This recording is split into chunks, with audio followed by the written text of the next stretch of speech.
Hello everyone, I'm Ray Canaveri, News Director for Kbest Media, and joining me today is the founder, chairman, and CEO of Ryan LLC. He's also the owner. By the way, Ryan LLC just had their 35th year anniversary. He's also the owner of Kbest / Ryan Media. Brent Ryan. Brent, really appreciate you being here today to spend some time with me. I know you're all over the world, so. It's great to be here. Always love being in Big Spring. Well, we're going to talk about your upbringing in Big Spring and talk about Ryan LLC, but 35 years at a company. You started with a single desk in Texas. What stands out to you most about Ryan LLC over that time? Right, it's been a remarkable journey. Sometimes I get up in the morning, I have to kind of pinch myself that it's not a dream. Because I'm sure. I never could have imagined where we are today after 35 years. The largest tax-only firm on the globe, growing at 25% a year. Right. And just a phenomenal experience. It's taken me from Big Spring to all around the world. We've got global headquarters in all the major regions, and it's been a fantastic experience beyond anything I ever could have conceived of. Yeah, I was going to say, as you were growing up here in Big Spring, you never probably could have imagined that you would reach the heights that you have now. I still can't imagine it, right? It's been that fantastic for me. I read that when you were growing up in Big Spring, you were a newspaper boy. I can relate to that if it's true. I delivered newspapers. And how did that hard work shape your mindset and your work ethic? Well, the people of West Texas are hard scrabble. My whole philosophy was influenced by my upbringing. I grew up on a little farm about 16 miles north of here between Big Spring and Gale. Okay. I worked on the summers grubbing mesquite trees. Oh my gosh. Building fence around the ranch. And that's hard work. In California one time, I went out, I was in high school, and someone said, I'll give you a job. I went out picking in a farm. It lasted one day. It's hard work. It made a college boy out of me, right? I can tell you that. But I was a newspaper carrier for a brief time with the Big Spring Herald. I remember, when I found music, and I love music, I found this hi-fi stereo I wanted to buy. Okay. And Dad told me, he says, well, if you want to buy it, go get a job. You pay for it yourself. Yeah. And so that was my first experience. I because of my age, I was 15, I couldn't do anything but carry paper, so I started there. And then after I turned 16, I went and bagged groceries at the Safeway at College Park. Okay. I thought you were going to say Safeway here in Big Spring. I was going to say that was would be the Safeway here in Big really? Spring, College Park Shopping Wow. Center. Yeah. Wow. So 1991, we'll skip forward a little bit to then. The traditional tax advisory model was kind of broken, in my opinion. Was that enough for you to start your firm? Is that what kind of spurred you on to do it? That's really what drove it, Ray. I mean, when I started in public accounting, I loved the clients, I loved the people, I loved the work, but I didn't really understand the business model. Because of the regulatory structure of accounting firms, your license ends the services you can provide before you have the assignment complete. Okay. So in tax, you have to have the consulting piece, you have to have the technology piece, you have to have an advocacy piece, and you ultimately have to have legal and litigation. Sure. Well, my public accounting firm couldn't do that. So when I left, I'm like, I want to build this purpose-built for tax. I don't really want to do anything but tax. Did a light kind of go on in your head a little bit? It did eventually, not in the beginning. Yeah. Now this is the point where I could claim that I'm a great visionary, right? that I forecast all of this, I saw all of this. Right. That would be BS. Or you bumped your head on the sink. I'm not talking about Big Spring either. Yeah. Okay? But before too long, I realized that as we were scaling and we were getting better results, that I was onto something. And that's why, 35 years later, we still only do tax. We are a laser-focused organization trying to be best in the world at just one thing. I think you kind of answered this earlier, but still, it just has to seem crazy, 35 years. It probably seems like forever, but at the same time, you look back and it went by in a flash. Ray, I'm a 35-year overnight success. Well, that's inspiration for people out there that'll be watching this. In those early years, though, were there times where you kind of thought it wouldn't happen or you wouldn't make it? So, when I left my public accounting job, which was a good job, best job I'd ever had in my life, by the way, from a pay standpoint for sure, I spent 5 months wondering if I could get my job back because we had no clients. We'd maxed out our credit cards to pay for office supplies and furniture and Right. get started, and it was pretty tough. But it was in November of that year that we found our first meaningful success fee engagement. Okay. And I made more on one engagement than I had in a year and a half of salary. Wow. It was at that point I knew, okay, this model works. We're onto something. And honestly, I never looked back from there. Yeah. It was at that point I realized that you're not really. It's not how many hours you put into it. It's the results you Right. get for a client. So today, even though we've got 7,500 people around the world working in 80 countries, still over 70% of what we do is value-based. So Okay. we win when our clients win. We get paid if we win the case. And if we don't, well, we don't, and that's not a good result for anybody. As you look back during that time, what do you think was the turning point? When was it you said, you know what, this is going to happen? It's starting. The tide is starting to turn in our Well, way. Ray, the way it happens is it happens, incrementally. And I think people that look at my experience and they say, wow, that's, pretty spectacular accomplishment. I know along the way where, I should have accelerated and I didn't. Investments that I should have made that I didn't. But at every level, it's kind of like, okay, you test this. Wow, that worked, okay. So in 2006, after we'd spent a lot of time working in the U.S., we tried it in Canada. So I did my first sizable international acquisition in Okay. 2006 to see if it worked in Canada. Well, it does. I mean, the Canadians pay more tax than we do. All right, So yeah. it worked out really well. Although most people here would complain we pay too much tax. Well, they should travel with me, okay?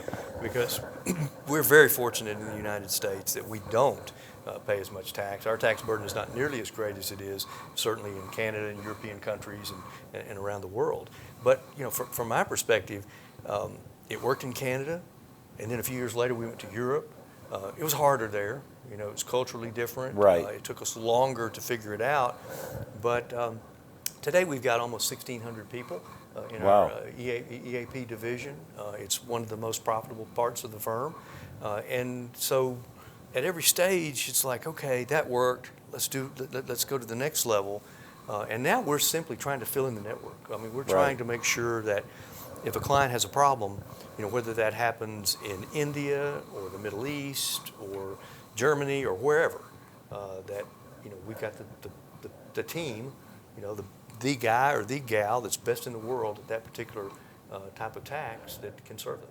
Well, I think that's one of the remarkable things is that you're not just in the U.S. and Canada, but you're all over the world. You're a global company, and that's phenomenal.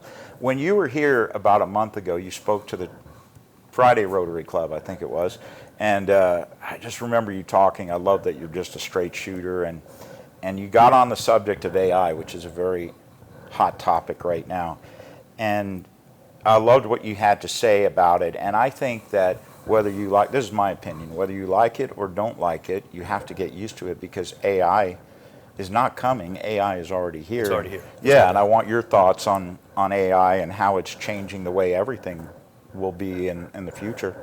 Ray, I think that the technology, like all big technological advancements, in human history, is going to create a lot of value. Is it going to create some disruption? Potentially. Some displacement? Potentially. But the way we look at it at Ryan, it's really a force multiplier. Absolutely. I mean, it's something that's going to help us not only be more efficient for our clients, but it's going to help us be more precise. And what I mean by that is, if you look at 2025, we achieved tax savings across the network of a little over $6 billion. I think using AI, maybe that could have been $6.5 billion or maybe $7 Right. billion. So we see it as a great opportunity. Do you think it's almost, this is kind of the way I look at it is, with AI, it's almost having another worker or two Well, to it help is. you It in is. what you do. I mean, the agentic processes that we're building, it's like your team just got a lot bigger. Right. It's like having a bunch of interns, right? That you have to train and Sure. you have to grow. But ultimately, what it does is it allows you to scale faster.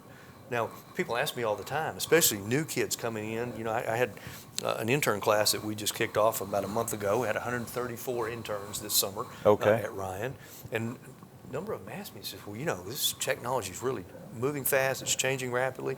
What's your advice? Yeah. And I said, well, my advice is learn the technology. Become Absolutely. a prompt engineer. Figure out how to become AI native, and you're going to be able to write your own ticket. Well, and I think people have to learn to reinvent themselves with AI. Yes, it will take away some jobs, but if it takes away your job, there's an opportunity, I believe, with AI to do something else more significant. Ray, I think it's going to take away the mundane parts of our jobs. Right. You know, if you think about tax, you know, 60% of everything we do as tax professionals is getting ready to work. It's finding the information, it's gathering the data, it's preparing the documents. It's only then that you've put all that together that you can start the knowledge part of tax, that you can start thinking about, well, what if I structure it this way? What if I situs the transaction over here? What AI does is it allows the machines to do a lot of that, you know, gathering the information, you know, enriching the data, preparing the first pass. So, which takes a normal human hours to that's do. right. And this can Hours, do it like that. Sometimes weeks. Yeah. Sometimes weeks. And so you get to a situation where you're in a reviewer capacity much, much faster than you would have been otherwise. Sure. And there's a lot of concerns about learning gaps, and you know, you can't help but see articles now about, well, is AI just going to make us dumber? Yeah. It shouldn't, okay? Because we're still going to be the human in the loop. Sure. We're still going to be the ones that are responsible for the outcome. So Yeah. even if I do some of the work with AI, when I present it to the client, it's me taking responsibility for it. Right. It's not my agent taking responsibility. So I think it gives you the ability to do higher level work, more of that higher level work. Sure. I mean, how I became an expert, you know, I know this will shock you, but when I went into public accounting, I would have been voted the least likely to succeed. Really? Okay. I had fun in college. All right. I mean, Well, we all had there was fun two in things I college. wanted to do when I was 18: get out of Big Spring and chase girls. Sure. And I was pretty good at both. You're a normal guy. Right. Yeah. So so from that perspective, I think there's so much opportunity to do more, to do it better. And so in our world, we're like, we think AI is going to be a huge force multiplier. Yeah. We think it's going to mean that the work you do is more meaningful. You know, it's knowledge based. And who wants to stand at the copy machine and copy Sure. documents? And who wants to rifle through records to try to find the information? We're trying to automate every bit of that. So, Yeah. you know, and there's also this learning loss question I'll get back to, or point. You know, a lot of people say, well, what happens to the new joiners? What happened to the people that didn't go Brent through the experience you did of, you know, filling out 1 million returns? You know, the conventional wisdom is, the consensus is that AI really destroys the learning curve. It means you can learn faster. Yes. It means you can learn, you know, you can have more circumstances. And now we're seeing AI is now used for training. So, you know, if you've got juniors or interns, you can use the technology to help train them faster. And so you, all in all, I'm bullish. No, I am too. The more that I work with AI, the more I realize how great it is and the great things it can do. But you and I are old enough to remember this. Maybe not everyone in the room, but when the internet first came out, if you remember, everyone thought, oh my gosh, the world's going to come to an end. The internet, it's going to take away jobs. And so the internet is part of our everyday life now. It is, and it's created hundreds, if not thousands, of different types of jobs that didn't exist before. Right. You know, so net, like if you go back through all of human history, Yeah. you know, the net benefit has been significant when we have these big technological advances. By the way, speaking of Big Spring, which I want to shift into, we're at the beautiful Settles Hotel in downtown Big Spring, and we're going to talk about that in a little bit. I'm Ray Canaveri, this is Brent Ryan, and you've had global success. You travel all over the world, but as we talked about, you're from Big Spring. Why is it important for you to invest money back in Big Spring? Well, Ray, this is my home. So my family settled here in the late 1800s. My great-grandfather, whom I'm named after, by the way, was a fireman on the Texas and Pacific Railroad.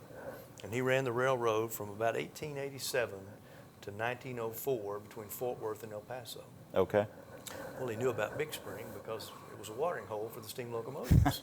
And so when he retired in 1904, he got a section of land, you know, North Howard County, and farmed it, His son farmed it. My dad, farmed at it. He was also working at the Villemore gas plant. And I'm when imagining, you said you kind of grew up on a farm. Did you have to work out on the farm? I did work out there. Okay. I spent a lot of time out there. And today, we still own that property. I've expanded it pretty significantly, since I bought it from my dad about a decade ago. Okay. But it's my home. There's just something about West Texas that gets in the blood. Yeah. There's something that, because like I said, when I was 18, all I wanted to do was get out of here. Right. Right. And I look back, I was just laser focused for 20 years building the company. Building my professional firm. It wasn't until 2005 I got a call from a council member, a classmate of mine, Troy Tompkins. Okay. And Troy invited me to come to downtown because they had a project called Heritage Square, which a developer out of Lubbock, a guy named Ralph Mahoney, had come to town, and he'd optioned a bunch of buildings, and he was going to do an entertainment district similar to the Depot District. Okay. Well, I'm a tax guy, so I thought, I'm coming back, I'm going to make a bunch of money doing tax work, helping negotiate incentives and structuring the transactions. Well, it turned out by the time I got here, Mr. Mahoney had passed away. Oh, wow. And I'm telling you, it was like you just let all the air out of Big Spring, Texas. Yeah. I mean, everybody was so excited about this. There were billboards up and down Gregg Street, and everybody was excited about it, and it just let the air out of it. Yeah. So Troy and I were kicking this idea around with Mayor Russ McEwen at the time, and I said, well, the biggest example, the biggest, iconic property is the Hotel Settles. Right. Why don't we do something with that? And of course, everybody thought that was crazy. Sure. But that's exactly, the kind of challenge I like. Well, and it was in really bad shape. It was in really bad shape. It was. It would have been demolished, except the cost to demolish it was about $2 million, and the city didn't have the money to do it. Yeah. So they just boarded it up and left it. For a long time, For a long time. It closed in May of 1980. Okay. We reopened it December 28th, 2012, after a 6-year renovation. But wow. I'll tell you an interesting story, Ray, because I fell in love. Of course, I love Big Spring.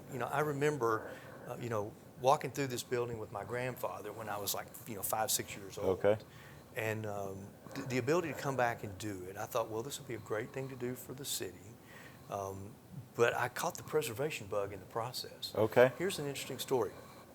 This building was my first preservation project. Really? First one I'd ever done. I mean, I'm a tax guy, but it's it's a niche area. I didn't really know that much about it. Kind of like a hobby, maybe. It was kind of, I'm going to learn on the fly, see what I can do. But I had a lot of success. I mean, I ended up with roughly, on a $31 million budget, I ended up with roughly about $16 million from other sources besides my capital to complete the project. And so I started doing other projects.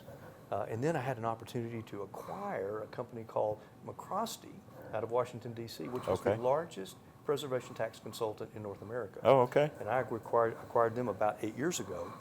So today I went from one project to literally being the largest preservation tax consultant in North America. It probably gives you a break, though, a little bit from the tax work and all that. It is. Well, it's where the tax work and the preservation work come together, because these projects you couldn't do without subsidies, without tax credits and support. They just would never pencil out. So it's a good way to use the tax code to preserve our heritage. And frankly, I'm a history buff. I learned. I am too. I love history. Learning about history, and when the consultants would come in and they would scrape off the layers of paint. I mean, if you've ever been in the ballroom, it's got this. I haven't yet. Well, you've got to go see it because it's this really interesting pea green color. I would not have picked it, but that was the original color. Yeah. Like 9 layers down, they scraped it off and they found it. Really? And that's what we went back with. So it's just things like that you learn, and you stay connected to the community. But to answer your question, Big Spring's my home. Yeah. It's, even today, I kid Amanda, my wife. I'm like, when we retire, I want to be at the ranch. Right. And she's like, look, if there's not an Neiman Marcus within about 10 minutes, I'm not going. You may not win that battle, friend. You may not win that battle. But it's a good thing to think about. But you say that. I've only been here a short time, but one thing that I've noticed already, I love the people here. And I think I've noticed that a lot of people say they leave and they come back. And my opinion is it's the people. But another question people ask me is, you lived in Dallas, you lived in Austin. Why are you in Big Spring? And so I would ask you, and maybe it goes back to what you've already said, why invest in Big Spring? I mean, you're all over the world, and why come back to Big Spring? Well, one, again, it's my home. Two, I think it's a great investment opportunity. I've acquired a lot of property since I started with the Settles, and we've got some very dynamic things happening in this community. We're Right. just on the precipice of really seeing Big Spring and Howard County take off. I think so too. The Congress has already designated I-27, which will come all the way Right. from the Port of Laredo through Big Spring all the way up to Canada. That's going to be, it's maybe, still 10 or 15 years out. But Sure. That's going to be a major economic engine for this region. And the development of the air park out Well, there within the air business. park is under development. I saw Mike when I flew in this afternoon, and he's just literally a litany of Yeah. great things that Yeah, I are like happening Mike. there. And then the data center opportunities Sure. that are here. I would tell people AI is going to be a huge boon to Howard County, it's kind of one of those deals, whether you like it or not. It's coming, and it can come here, and it can benefit our tax base, and it create all sorts of opportunities for us. Sure. Or it can go somewhere else. Right. So we're hopeful that because we're so close to energy, Yeah. that we've got all the attributes to really attract some of these big hyperscale data centers. All those things put together, you're going to see this place over the next few decades change dramatically. Well, and I'm not saying anyone isn't doing anything, but you kind of need some help. I mean, the city has to start motivating itself to change. People within the community have to start doing the same thing. It can't be 1 or 2 or 5 people doing it. I think if the community will get behind, I walk around downtown, and I think I'm kind of a visionary, or at least I can see things, and I go, wow, this could be a great downtown with restaurants and shops and coffee places, but I think it's really going to take an effort by everybody to make it happen. We can't just say we're going to let Brent Ryan do everything. No, it's going to require the entire community pulling together to make these things happen. And if you doubt that it's possible, visit some other communities that have done it. Denison, Texas, Mineral Wells, Texas. Have you ever been to downtown McKinney? I have. It's Beautiful. phenomenal. And it used to be dead down there. Yep. I lived there in the 90s, and there was nothing there, but now it's vibrant on weekends. There's tourists, and it's a great downtown. So it can happen, Ray. I believe it will happen. I've put my money where my mouth is here, and I think ultimately it's going to be a great opportunity. Now, again, the community has to pull together. There's some things that have to happen to make that happen, but you can see it. It's all on the horizon. All of Right. these things are coming at us, and we have to have the right mindset to take advantage of them. I would tell people, one of the things I learned early in my career is the biggest risk of all is not taking one. Absolutely. So, when people are worried about, well, what's it going to do to my tax, bill? Sure. Ultimately, you've got to take some risk with these projects. You've got to take, there's some risk that comes with growth. Yes. But ultimately, the payoff is going to be well worth it. Yeah, I've long believed that if you don't take a risk, you're never going to get anywhere in You're not. life. You can't just sit back.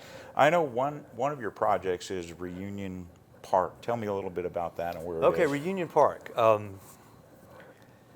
I got this crazy idea that, No idea is crazy. well, sometimes they are. At least Amanda thinks it is. I'm not going to fight Amanda. Yeah, but we were trying to figure out what to do with these two iconic architectural gems. The two most important, I think, at least in my opinion, in Howard County, the Hotel Settles and the Auditorium Building. Okay. And we're brainstorming what are we going to do with that space, and it came to us that we wanted to do a public-private park.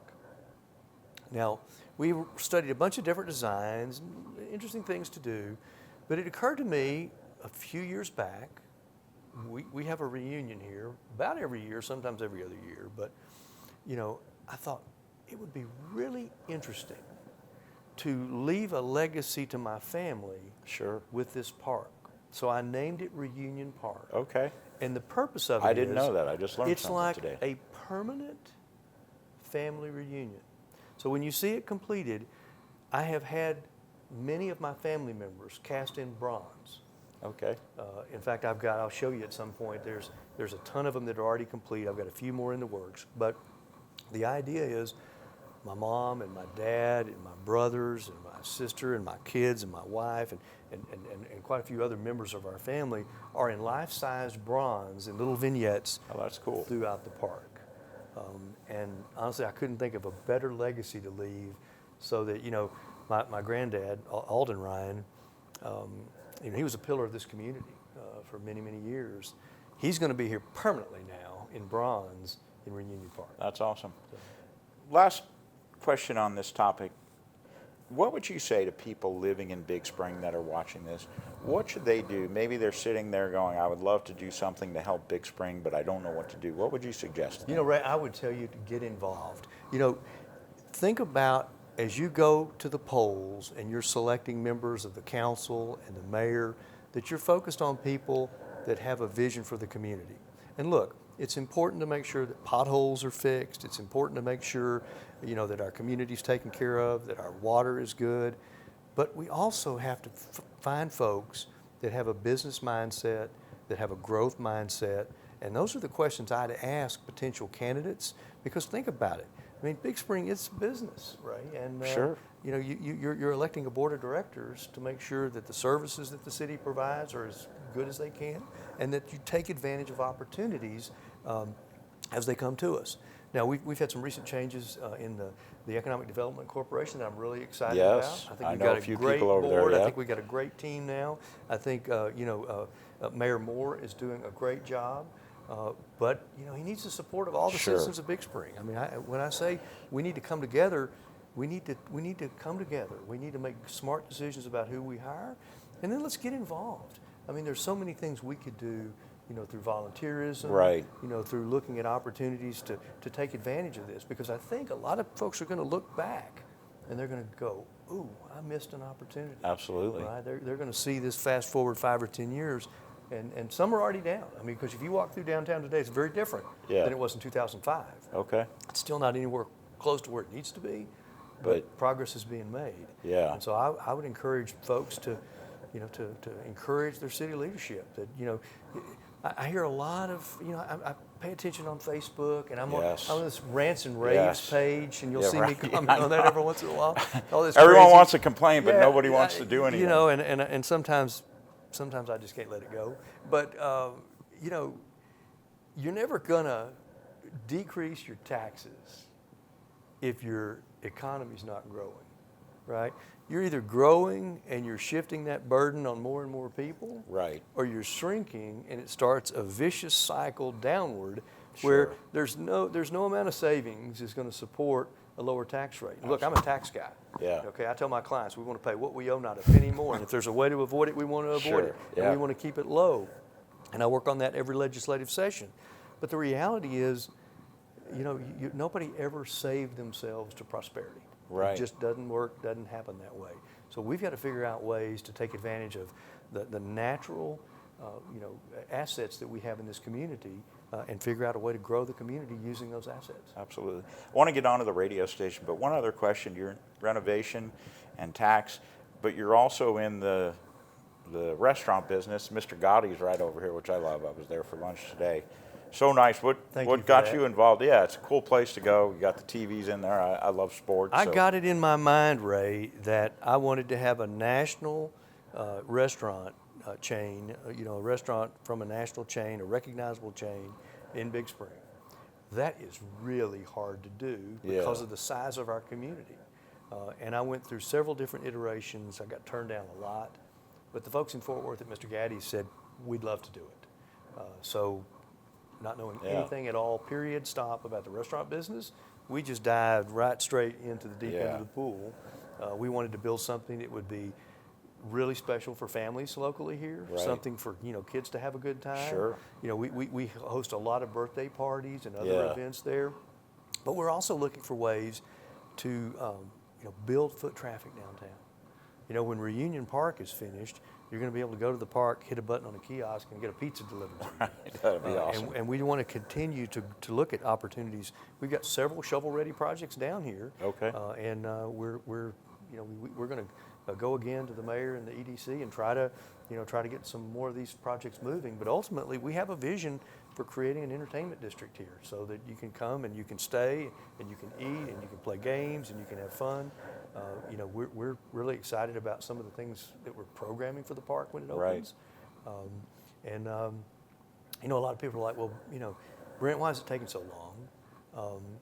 Part of the reason is, we are trying to get it right, not necessarily fast. Yeah. Sometimes doing business here can be a challenge. Sure. The park has been held up for quite some time over utility issues and other things that we're working through. But Amanda will tell you, I don't have any quit in me. Just like my great granddad didn't have any quit in him. It may take a while, but I'm going to eventually get it done. Yeah. Let's move on to the radio station. What was the incentive to buy Kbest Media? Well, Ray, I grew up listening to KBST. It has a great history. It has a fantastic history. Our general manager, Nick, shared with me an article this past week that outlined the history. I think it opened in 1936, and man, it was front page news in the Big Spring Herald. But I grew up, in the 70s and 80s. That's what we listened to. Sure. I just have a fondness for it. I think the first girl I ever kissed was Michelle Winkle. Michelle, if you're watching out there, when her family, she's got a little publicity. Well, she passed about 2 years ago. I'm sorry to hear that. But Michelle's family owned the radio station when I was in high school, so I had a fondness for it then. I think it's the voice of Big Spring. Absolutely. I think it's part of what holds the community together. And when I had an opportunity to steward KBST, I thought that this would be a great opportunity. I'd love to do it. And again, I'm in a new industry, right? Right. Well, you're no stranger. That's about to how that. much I know in broadcasting. Right. But again, we're kind of diving into the Sure. deep end. We're gonna figure it out. And I just think an asset as important as Kbest, deserves a steward that's going to take good care of it. My wife, who runs our family office, will tell you that I'm really good at buying stuff. Terrible at selling things. I don't sell anything. And so I have a long-term view. It's a long-term vision. And just like I think about Hotel Settles as a legacy asset. Sure. I started out with one pizza restaurant. I bought the whole company because I was having fun with it. It's a legacy asset. Sure. KBST is a legacy asset for us. And how important do you think Kbest Media is to the revival of downtown and Big Spring, as we've been talking about? I think it's critical. I think it's one of those things that can help bring all of the things we're doing together. So you might look at it and you say, this is kind of a disjointed strategy, Brent. Sure. It's really not. It's a strategy to bring multiple assets at different layers together so you can create community, so that you can create a way to communicate the things that we're doing, and at the same time, enhance the programming that we have at KBST. Right. Enhance the staff. It's a great legacy property, but it's one that frankly needs some work, needs some financial support, and that was another reason it was attractive to me. Final two questions. For anyone who's young, who's watching this, maybe they're coming to the end of college or in college or just getting out of college, what words of advice would you give them as they're coming out into the business world today? You were telling me you're dealing with interns now, 130 or however many there were. What advice would you have for them moving into the business world today? I'll give you, Ray, the same advice I gave the interns just about a month ago. You cannot achieve great success unless you're doing something that you love. I agree with that 100%. Intelligence is important. If you're a member of the Mensa Society, congratulations to you. But there's nothing that's going to create value more than the effort you put into it. Sure. And it's hard to put the kind of effort into something to be best in the world at it. Yeah. If you don't love doing it. So what I tell the interns is, look, find that thing that you really love to do where it intersects a need in society. Right. And where that nexus occurs is where big success can happen. That's the crosshair. That's right. In my case, it was tax. I love tax. I remember Mom told me, I was 6 years old, and she's like, son, you're never going to amount to anything. Oh, she boy. said, we'd argue with a post you have no respect for authority, you're going to have a rough life. I picked the one profession where that works, right? I mean, the one place where Frank, you you're can funny. argue like Oh my crazy gosh. and Yeah. create value doing it. Yeah. And of course, obviously, it's very challenging. Tax is the third or fourth biggest Sure. cost in every business. So you pick that, where that bullseye is, you find it. I tell our interns, I hope you find it at Ryan. Yeah. But if you don't, that's okay. Keep trying, keep looking, keep Right. finding that thing that you love to do, because nobody wants to be in a position where they're doing something to get a paycheck, right? And if you do that, you put food on the table, but you're never ever going to have really big success. I agree. Final question, what would you say to the people of Big Spring about what's going to be happening and what you think needs to happen for us to move forward? Well, Ray, as I said, I think it's important that the community get involved and look at the assets that we have and all the great things that are happening all around Big Spring and Howard County. We need elected officials that are going to support those type of things. We need to make take some calculated risks in order to be successful. We need to clean up the community, folks. I mean, we need to figure out ways to get volunteer groups together, spruce up the community, try to make it as inviting as we can. One of the reasons that we're working so hard downtown is because that's one of the places, potential employers come and they think Right. about relocating here. We need to put our best foot forward. We need to focus on the opportunities. Don't focus on the negatives. You're going to work through the negatives.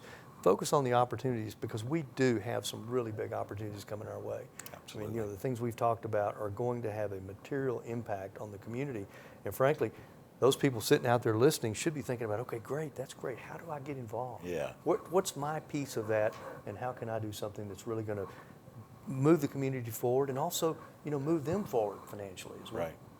Well, I want to say personally that I appreciate all that you do for the city of Big Spring, and it's exciting when I hear you talk about the projects that could be happening. So again, and then I completely appreciate you coming and spending some time with me, because I know how busy you are. I appreciate it. Thank you very much. Yeah. It's a real pleasure. Yep. That'll do it for now. This, of course, is Brent Ryan. I'm Ray Canaveri, Kbest Media. So long, everyone.